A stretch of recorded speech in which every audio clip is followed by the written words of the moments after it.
Students, आज हम करने जा रहे हैं 6th क्लास का chapter 5 that is separation of substances. तो बच्चों, अभी तक तो हमने सिर्फ इंट्रोडक्शन ही पढ़ी थी कि कैसे हम सब्सटेंसेस को एक दूसरे से अलग करते हैं, सेपरेट करते हैं, और जस्ट हमने जनरल बातें ही पढ़ी थी। लेकिन अब हम थोड़ा डिटेल में अब और चीज़ों को ध्यान से पढ़ेंगे, आपको कुछ प्रोसेसेस के बारे में भी पता चलेगा। तो एक्टिविटी 1 से स्टार्ट करते हैं बच्चों। तो बच्चों, इन column 1 of table 5.1 are given in a few process of separation. The purpose of separation and the way separated components are used is mentioned in column 2 and 3. However, the information given in column 2 and 3 is jumbled up. Can you match each? तो बच्चों, यहाँ आगे एक table दिया गया है, वहाँ पर 3 कॉलम बना दिए गए हैं, मतलब 3 खाने बना दिए गए हैं। उन 3 खानों में मतलब 3 एग्जाम्पल लिए गए हैं जो कि रैंडमली जम्बल्ड, मतलब एक दूसरे से बिल्कुल सामने नहीं है, रैंडमली अरेंज्ड है, हमें मैच करनी है। ठीक है बच्चों, चलो इस एक्टिविटी को पहले हम इस एक्टिविटी को ही करते हैं। तो let's start with the activity. तो बच्चों, फर्स्ट जो यहाँ पर हमारे पास टेबल 5.1 आ चुकी है। Why do we separate substances, हमें जितने भी सब्सटेंसेस है, मिश्रण हैं, उनको अलग क्यों करना चाहिए। तो सबसे पहले हम पढ़ेंगे कि एग्जाम्पल क्या है। तो पहला एग्जाम्पल है सेपरेट स्टोन्स फ्रॉम राइस। जैसे आप देखते हो घरों में मम्मी राइस जब बनाती है तो उसको पहले उसमें से उसे छांटती है प्लेट में लेकर, क्यों, कहीं कंकर वगैरह ना हो, ताकि आपको खाते हुए परेशानी ना हो। दाल वगैरह को भी छांटा जाता है ताकि कहीं खाने में कंकर वगैरह ना आ जाए।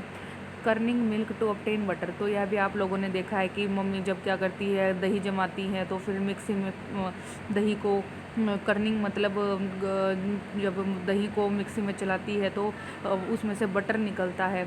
थर्ड है सेपरेट टी लीव्स। ये तो सभी बच्चे आराम से अपने घरों में रोज़ ही देखते होंगे, सुबह आपकी मम्मी चाय बनाती है तो उसको पहले छानती है, तो छानने से क्या हो जाता है, जो चाय की पत्तियां हैं वो अलग हो जाती हैं। तो हमने 3 एग्जाम्पल अपने पढ़ लिए, ठीक है।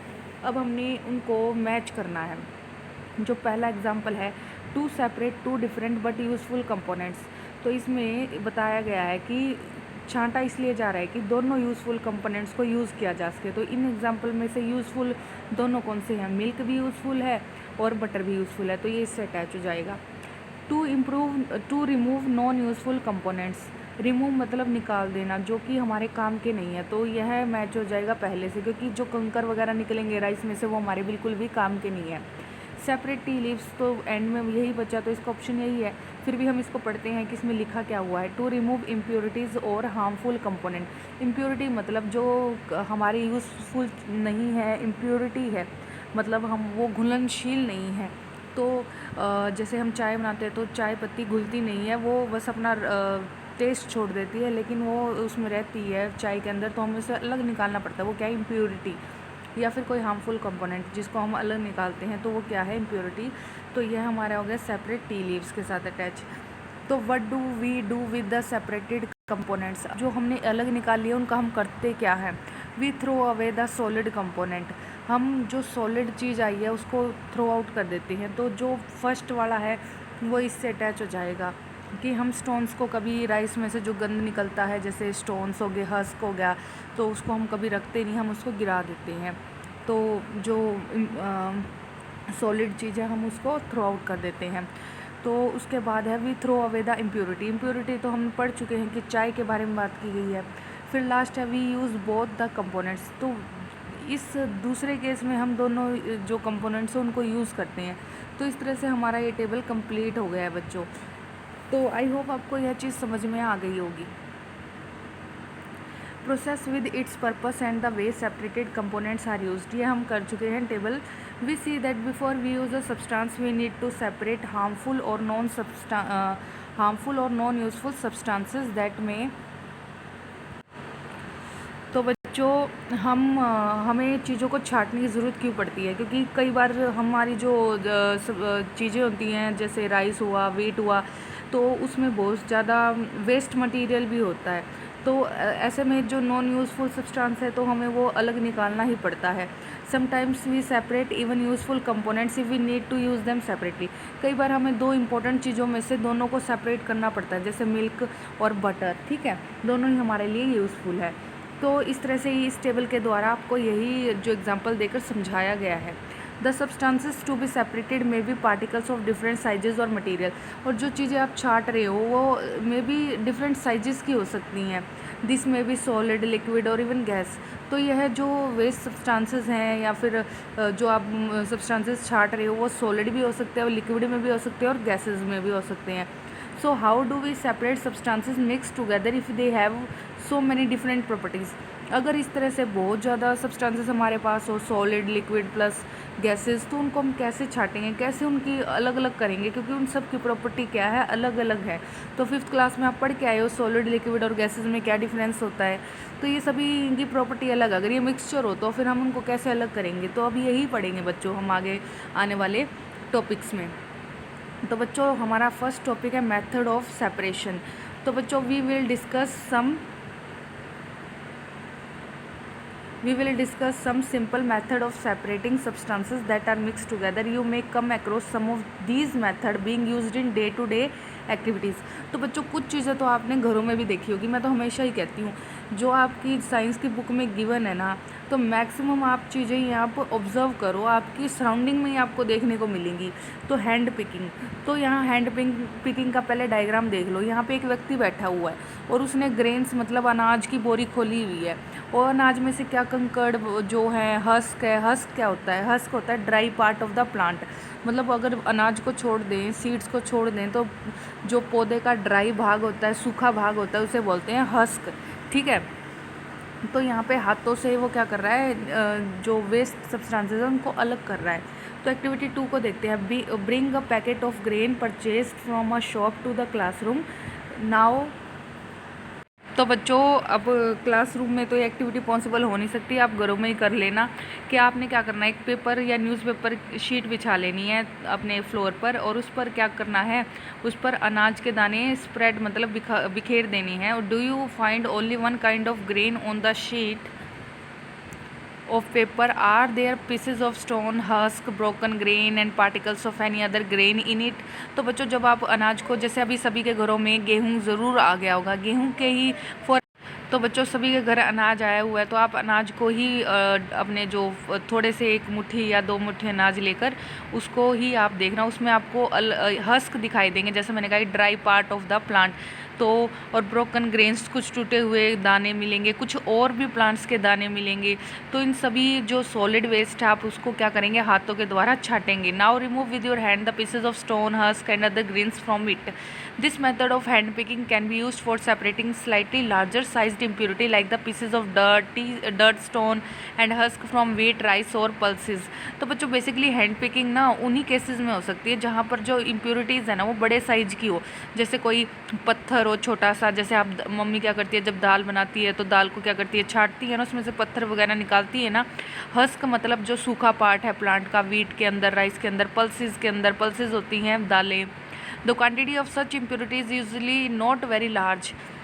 बेशक है, जब आप दाल लाते हो तो दुकानदार आपको ज़्यादा पत्थर भर के थोड़ी ना देगा, वो तो आपको मिक्स, अगर बाई चांस अगर आप पीछे से ही कोई पत्थर आ गया है तो आपको उसमें क्या होगा कि दाल ज़्यादा होगी, पत्थर कम होंगे। तो पत्थर की क्वांटिटी कम है ना, तो वो हाथ से पत्थर ही निकालने पड़ेंगे। In such situation we find that hand picking is a convenient method of separating substances. तो सबसे बेस्ट मेथड हैंड पिकिंग ही है। हैंड पिकिंग मतलब हाथ के द्वारा वेस्ट को निकालना। जो दूसरा मेथड है बच्चों वह है थ्रेशिंग, ठीक है। थ्रेशिंग एक बहुत ही इंपॉर्टेंट मेथड है जो कि फील्ड वगैरह में यूज़ किया जाता है। You must have seen bundle of wheat और paddy stalk lying in the field after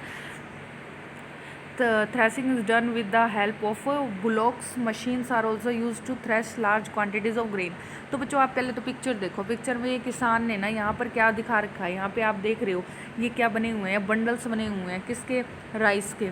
अब राइस को क्या कर रहा है, ये फील्ड में ये ना झाड़ रहा है मतलब किसी चीज़ से जोर से पटक के मारा, जैसे धोबी कपड़े धोते हैं ऐसे ही। और इससे क्या हो रहा है, ये ग्रेन्स अलग हो रही हैं, ठीक है। तो कई बार तो यह प्रोसीजर हाथ के द्वारा किया जाता है, इसे थ्रेशिंग कहते हैं। कुछ कई बार आप तो आजकल तो खैर थ्रेशिंग मशीन्स यूज़ की जा रही हैं, थ्रेशर बोलते हैं जिसे, तो उससे क्या होता है जल्दी जल्दी ग्रेन्स बाहर निकल आते हैं। इस हैंड के द्वारा जो मैनुअल वर्क होता है इसमें टाइम ज़्यादा लगता है, जबकि मशीन्स में टाइम कम लगता है।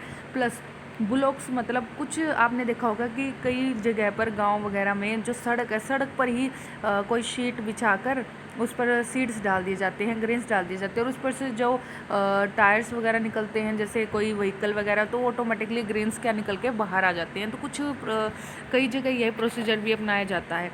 तो बच्चों यह है थ्रेशिंग, जो कि आप इस डायग्राम में देख सकते हैं कैसे यह व्यक्ति थ्रेशिंग की प्रक्रिया को कर रहा है।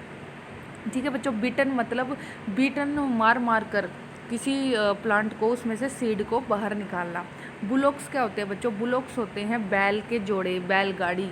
ठीक है, मशीन्स जो है हम यूज़ करते हैं थ्रेशर वगैरह, अगर मैन्युअली वर्क नहीं करना और थ्रेशर का यूज़ करके हम ग्रेन्स को सेपरेट कर सकते हैं। ठीक है बच्चों, नेक्स्ट है विनोइंग। तो विनोइंग एक ऐसी एक्टिविटी है जो सभी के घरों में परफॉर्म की जाती है। चलो हम इस एक्टिविटी को पहले पढ़ के देखते हैं। Make a mixture of dry sand with so dust और पाउडर ड्राई लीव्स। तो बच्चों आपने करना क्या है, आपने सैंड लेना है और उसमें सो डस्ट मतलब आपने लकड़ी का बुरादा या फिर उसमें ड्राई लीव्स को डाल देना है। Keep this mixture on a plate और अ न्यूज़पेपर। यह भी आपने एक प्लेट या न्यूज़पेपर में ले लेना है। Look at this mixture carefully, और इस मिक्सचर को ध्यान से देखना है। Can the two different component be made out easily? क्या आप इन दोनों चीज़ों को अलग कर सकते हैं? Are the size of particle of two component similar? नहीं भाई, साइज़ तो सेम है नहीं। एक तो सैंड है, एक हमारा सो डस्ट है, लकड़ी का बुरादा है, उसमें लीव्स हैं, तो क्या साइज़ सेम हो सकता है? बिल्कुल भी नहीं। Now take your mixture to an open ground and stand on a raised platform. तो बच्चों हाथ से निकालते हुए तो आपको काफ़ी टाइम लग जाएगा, तो इसको इस तरह से अगर आपने इम्प्योरिटी को अलग करना है तो बेसिकली आपने क्या करना है, एक स्टैंड पे खड़े हो जाना है और फ्लोर से वो स्टैंड कम से कम थोड़ी सी ऊंचाई पर होना चाहिए। फिर ऊपर से आपने क्या करना है, उस प्लेट जिसमें भी आपने सीड्स लिया, सैंड लिया है, उसको नीचे की तरफ गिराना है। और यह ध्यान रखना कि हवा का जो बहाव है वो ज़रूर आना चाहिए जहाँ पर आप ये सीड को थ्रो आउट कर रहे हो नीचे की तरफ। जैसे कि आप देख सकते हो बच्चों इस पिक्चर में यहीं पर ये बात दिखाई गई है। ये स्टैंड लिया गया है, स्टैंड पर ये लेडी क्या कर रही है, यहाँ पर जो दिखाया गया है बेसिकली ये सैंड ना होकर यहाँ पर ये क्या है, ग्रेन्स में भी तो इम्प्योरिटी होती है ना। तो जो हवा के कारण जो इम्प्योरिटी है वो तो देखो लीव्स हैं, हस्क है, वो ड्राई होते हैं और वेट में हल्के होते हैं एज़ कम्पेयर टू ग्रेन्स भारी होंगे, तो ग्रेन्स तो नीचे गिरते जाएंगे, जबकि विंड है ना, विंड इनको जो हल्के पार्ट्स होते हैं उनको उठा के कहाँ लेकर जाएगी, साइड में। तो बेसिकली आपके घरों में मम्मी जब अनाज को साफ़ करती है उसको पिसवाने से पहले तो ऐसे ही उसको बरसाती है, तो उसको बरसाना ही क्या कहलाता है, अनाज को साफ़ करना है, जो ऊपर से या फिर फ़ैन लगाकर हम साफ़ करते हैं, इसको कहा जाता है विनोइंग। तो विंड की मदद से, देखो W से विंड और W से विनोइंग, तो आप इसको याद भी बहुत अच्छे से कर सकते हैं। तो बच्चों यहाँ पर क्या कहा जा रहा है पहले हम उसको देखते हैं। Now take your mixture to an open ground and stand on a raised platform. एक तो आप एक स्टैंड ले लीजिए और उस पर खड़े हो जाइए। Put the mixture in a plate और शीट ऑफ पेपर। अपने मिक्सचर को प्लेट या शीट पर ले लीजिए। होल्ड द प्लेट और the sheet of paper containing the mixture at your shoulder height. आपने अपने शोल्डर की हाइट तक उस मिक्सचर को ऊपर तक लेकर जाना है। Till it slightly so that the mixture slides out slowly. तो बच्चों इस तरीके से जैसे इस लेडी ने बिल्कुल ऊपर उठाकर यहाँ पर ये जो इसको प्लेट या कह सकते हैं कि एक तरह से जो ये इसको छाछ बोला जाता है, इसमें से क्या कर रही है, अनाज को साफ़ कर रही है। तो इसने बिल्कुल ऊपर की ओर उठा लिया और वहाँ से अनाज को नीचे की तरफ गिरा रही है।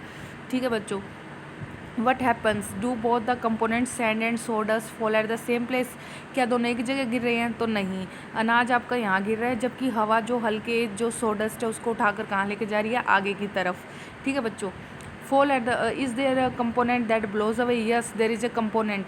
ब्लोज अवे मतलब हवा के द्वारा जो बह गया है। Did the wind manage to separate the two components? तो बच्चों क्या हवा ने दोनों कंपोनेंट्स को अलग कर दिया? यस, हवा ने दोनों कंपोनेंट्स को अलग कर दिया है। This method of separating component of mixture is called winnowing.